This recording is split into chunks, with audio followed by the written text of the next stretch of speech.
kan untuk market terbatas kan kayak gitu. Jadi mungkin masuk ke dalam made by measure atau juga mungkin masuk ke dalam Pret-a-Porter deluxe ya, dan atau juga mass production kali ya kalau kamu sudah mempunyai produksi yang sudah bisa mengakomodir kebutuhan retail atau e-commerce kali ya, seperti itu. Jadi kalau misalnya walaupun dibuat dengan tangan ya kayak gitu, tapi kan suatu saat kamu juga butuh mesin untuk membuatnya kalau untuk mengakomodir kebutuhan retail yang lebih besar kayak gitu. Jadi itu sih masih ready to wear lah kayak gitu, masih bisa dikategorikan fast fashion juga ya. Oke. Mas Iwan, ini ada lagi pertanyaan. Bagaimana menurut Mas Iwan mengenai pro dan kontra fast fashion dengan thrifting atau second hand? Dari Gina ada. Thrifting atau second hand atau baju bekas ya, itu saya senang banget sih terus terang ya. Saya sedih banget pas ada corona kayak gini, saya udah nggak bisa lagi shopping baju bekas atau aksesoris bekas seperti itu. Contohnya saya kalung ini dan kemejanya ini saya beli di pasar vintage seperti itu kan kayak gitu.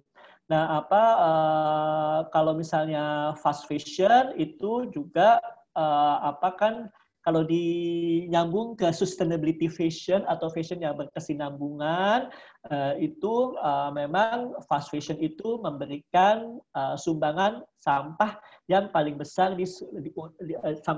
sampah tekstil yang sangat besar ya, baik sampah tekstilnya atau mungkin sampah-sampah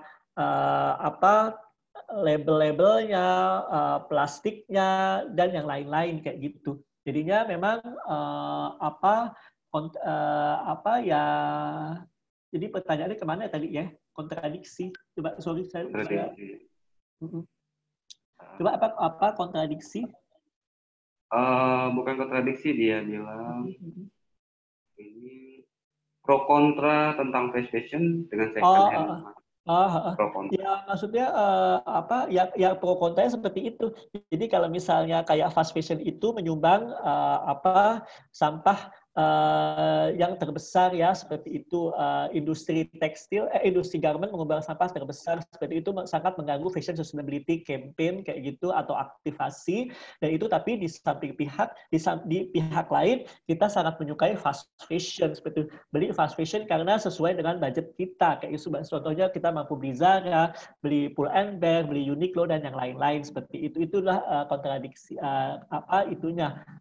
ya kontradiksinya seperti itu. Dan juga yang satu lagi adalah baju vintage ya, baju vintage atau baju bekas atau baju thrift kayak gitu ya.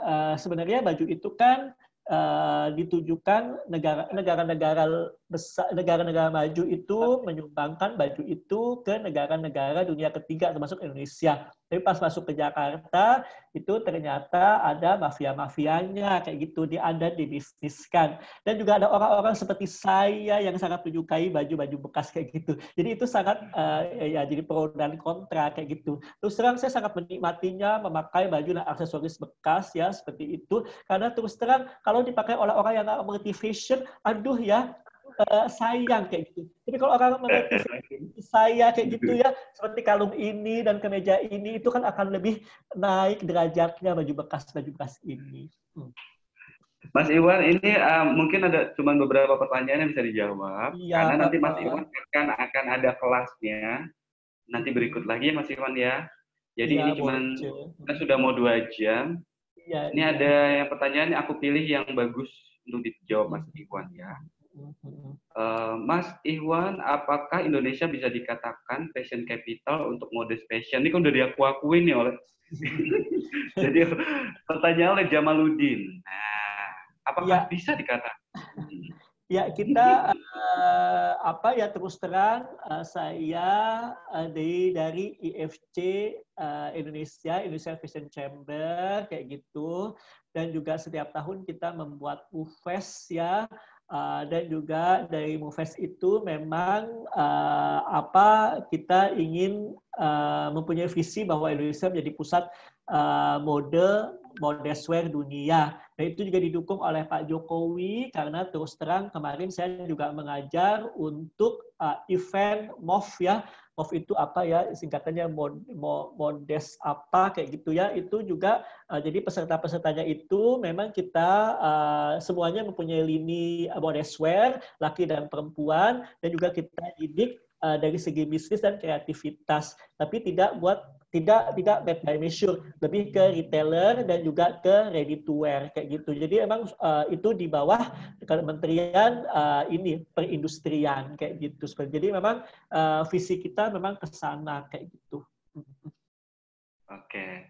Dan ini yang terakhir kali ya Mas Iwan ya. Mau tanya dari Marjani Ernanto Mariani. Mau nanya untuk tren di WFH lifestyle itu berubah tidak? Dan kalau berubah tolong dijelaskan. Trend fashion Mas. Trend fashion karena work from home ya. Nah, kalau work from home mungkin contohnya adalah Mas Barlan kali ya. Mas Barlan itu peka banget pada saat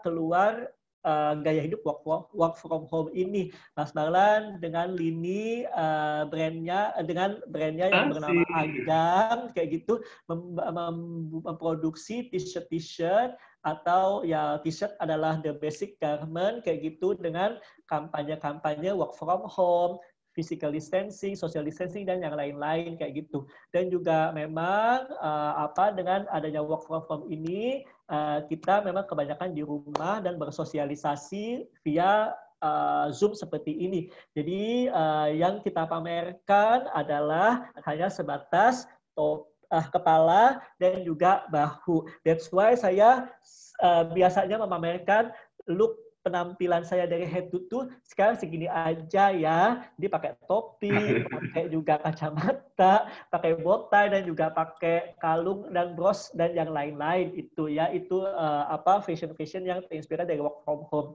Itu juga t-shirtnya Mas Barlan, terus saya kemeja baju-baju basic yang sangat yang casual dan juga effortless dan juga relax itu juga ada, tapi juga bisa diandalkan untuk bersosialisasi di acara-acara seperti ini itu juga ngetrend. Itu juga jumper yang terinspirasi dari baju APD itu juga ngetrend kayak gitu dan juga outer ya kita dianjurkan memakai outer kalau keluar rumah ya seperti itu untuk melindungi badan kita dari COVID-19. Dan juga perkembangan masker itu sangat luar biasa ya. Ya hampir setiap fashion designer itu membuat masker. Demikian juga Mas Barlan bikin masker ya seperti itu. Dan ada juga masker yang basic dan juga ada masker yang novelty atau juga yang sudah didesain atau kemas sedemikian rupa. Ada bahkan masker yang saya mau beli banget tuh, masker yang bisa kalau udah nggak dilepas jadi kantong, jadi bisa ditaruh di leher, nggak taruh di dagu kan kita nggak boleh taruh di dagu dan yang lain-lain kayak gitu ya seperti itu. Next.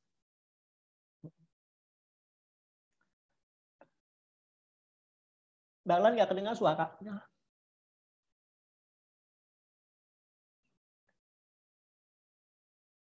Buat teman-teman, halo, udah denger ya? Kedengeran belum? Belum ya? Dengar kedengeran. Udah? Udah Mas, udah. Buat teman-teman tolong diaktifkan, mau lihat mukanya dong, mau lihat mukanya semua karena ini mau direkod. Kita mau record, jadi aku mau minta teman-teman sambil aku nanya ya. Sambil membacakan pertanyaan kalian. Harus fokus kata Mas Iwan saya. Oke, ini chatnya udah selesai katanya pertanyaan terakhir. Kalau berubah, oh udah ya, udah semuanya. Ini juga banyak yang pengkonsumsi baju bekas. Nah ini kita sekarang, aku mau record. Ayo diaktifkan dong yang ini biar ketahuan nih mana yang beneran ikut kelas. Kalau enggak, nanti kelasnya nggak bakal boleh ikut lagi. Yes. By the way, terima kasih banget buat Mas Iwan Toha yang udah mau sharing ilmu sama kita ya. Terima kasih teman-teman, boleh aktif juga. Terima kasih Mas Iwan. ada satu pertanyaan nih Mas Iwan dari aku pribadi ya.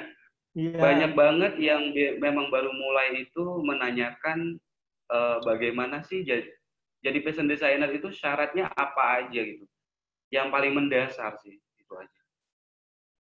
Kalau menurut pendapat saya ya, tapi mungkin ini sound egois ya, karena juga tapi terus terang saya tuh percaya bahwa bakat itu harus diasah di sekolah atau di kuliah kayak gitu ya.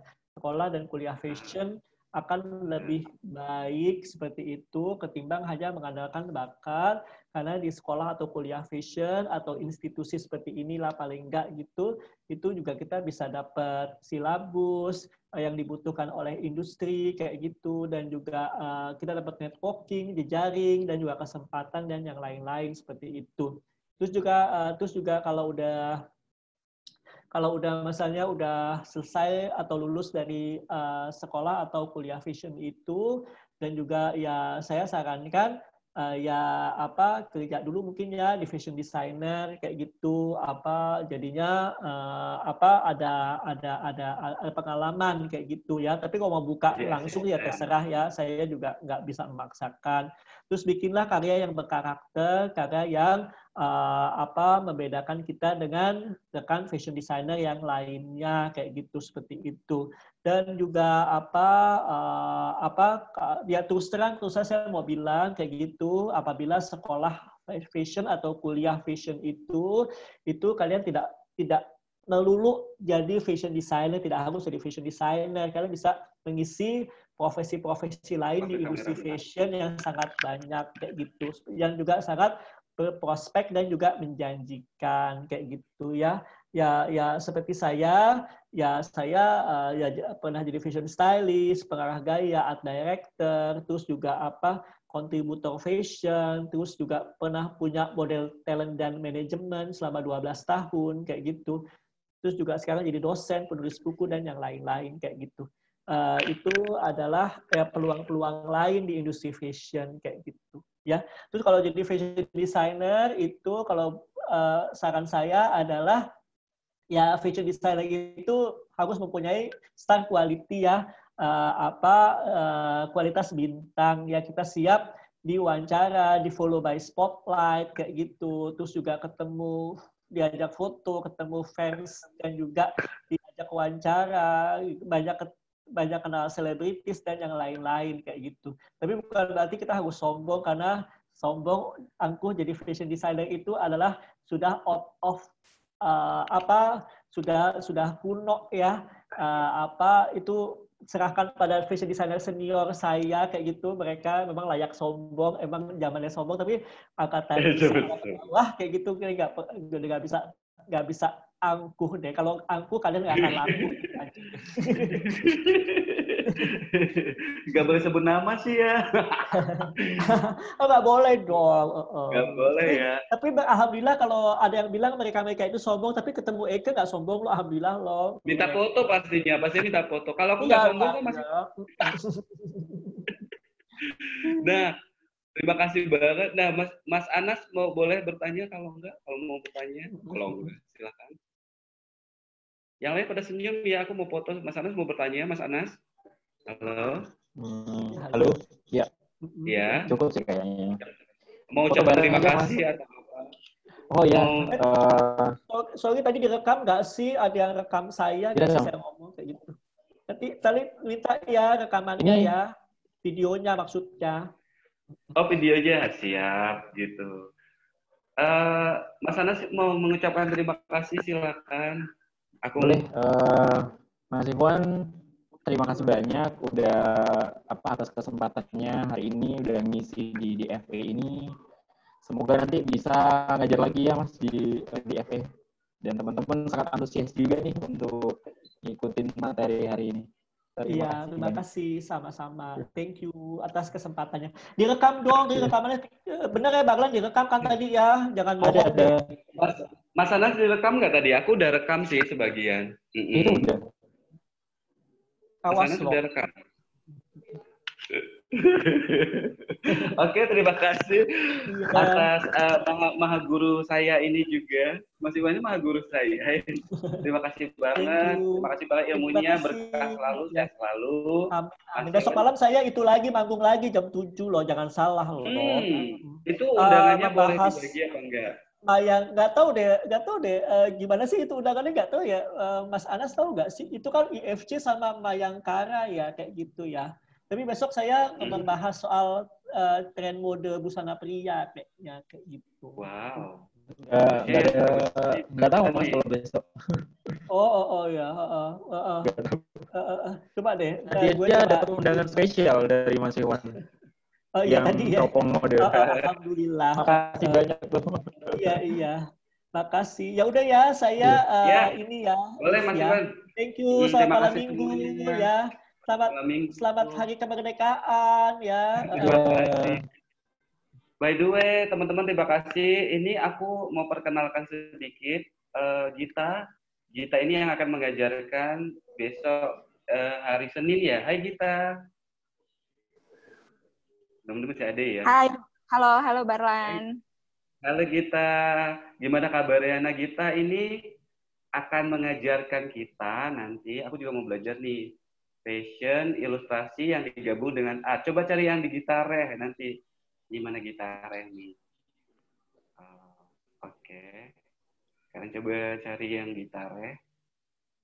Nah tadi dia mau melihat kita. Gitu.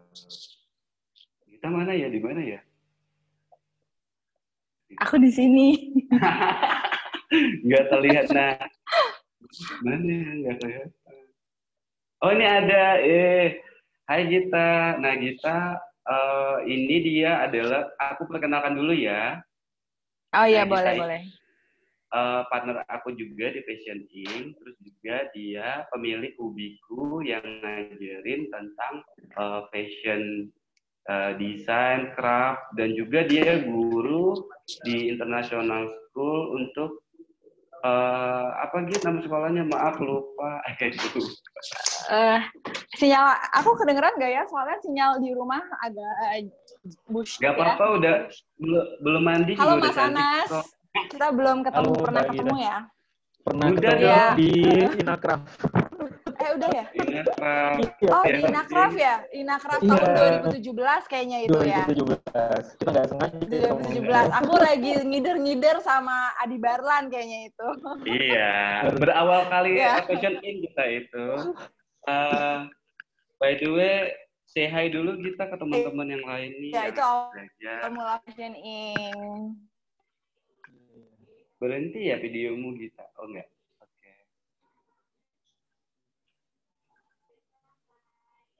Hai Git.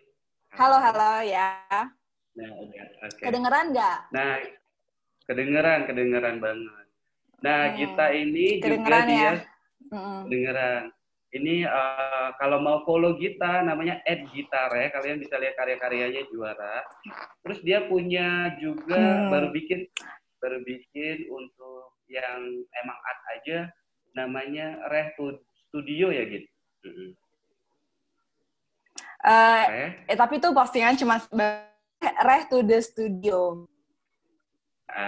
Coba nanti diketikkan ya gitu ya. Aku perkenalkan lagi. Tapi itu akun baru ya, follower. Boleh. Jadi kamu tolong ketikin. Nah, salam kenal dari teman-teman, mereka juga antusias. Kemarin udah pada di-sharing. Salam kenal semuanya.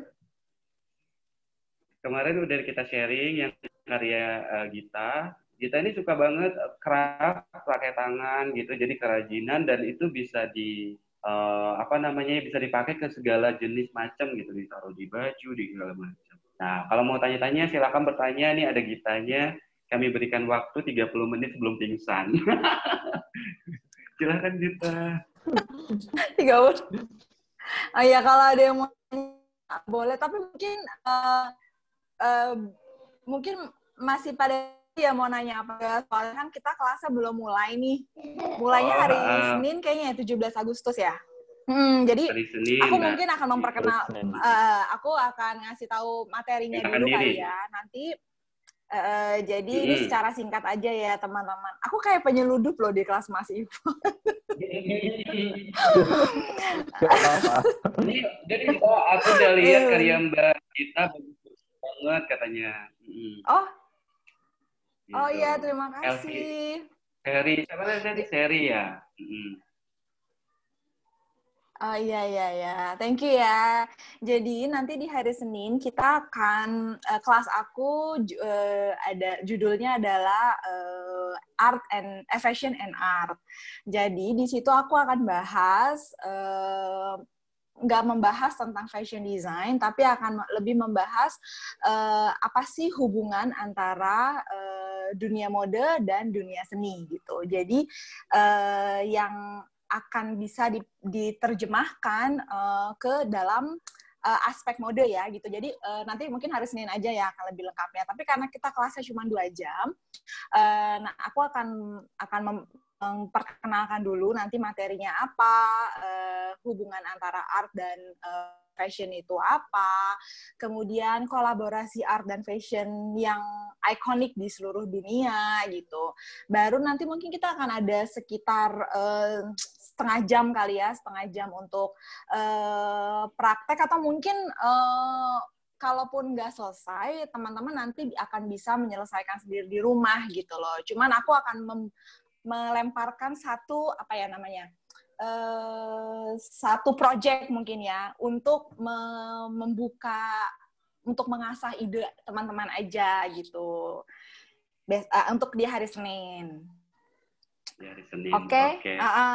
Gitu aja. Jadi kalaupun nggak selesai, nanti bisa diselesaikan sendiri. Jadi itu sebenarnya nggak harus diselesaikan saat itu, cuman aku akan melempar ide untuk membuka pikiran teman-teman semua, bayangan, dan mengasah kreativitas pada akhirnya. Itu tujuan aku.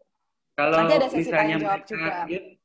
Kalau mereka mau mempersiapkan, teman-teman ini mempersiapkan, misalnya menghayal kan pada suka menghayal nih, terus apa yang perlu aja disiapin gitu?